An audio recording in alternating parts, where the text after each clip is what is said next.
Morning mga guys, ito naman tayo sa isla at ako'y nagbungkal ng lupa.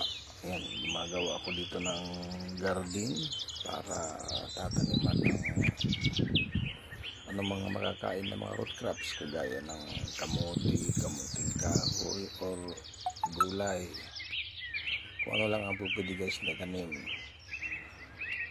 So, matakot-takot na pawis ang aking naranasan dyan dahil sa pagbubungkal. Alam niyo naman na ang pagbubungkal hindi lang basta-basta madali. Mahirap po yan, ano? So, yan po yung area natin.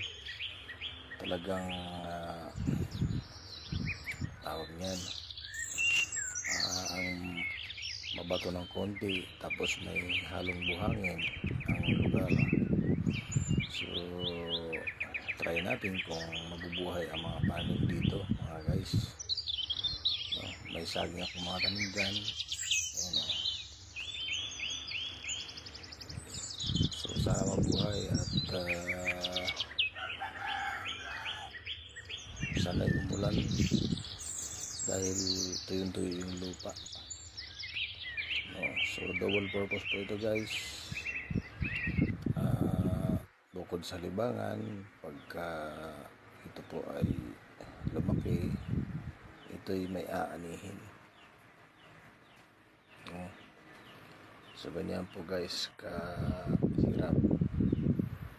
So dinamuhan natin muna.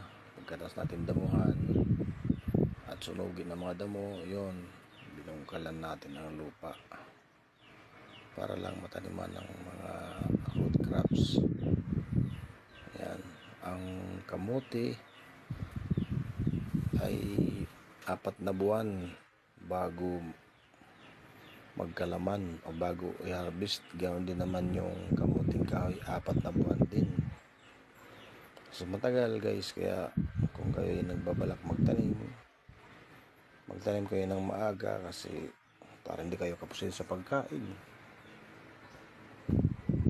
Ang saging naman ay 3 times namumunga sa loob ng 1 taon. Ayan. Ayan mga guys, salamat sa inyong pagsuporta. Pasensya nyo na, yan lang ang aking video, hindi kagandahan, pero ako ay maasa na inyong susuportahan mga guys. Diyan po ito sa isla kung saan ako dumadalaw madalas para linisan ang buong paligid. And guys, thank you for watching. Ayan, o. So babalikan ko po yan dahil maghanap ako ng mga pananim. Ayan, malapit lang sa aking kubo-kubo at malinis na po ang buong paligid. Ayan. Thank you for watching mga guys, and God bless po sa inyong lahat. Salamat sa inyong suporta. Yan po yung aking bahay kubo na parang kubo-kubo ng aswang. Yan, God bless po mga guys. Salamat sa pag-follow.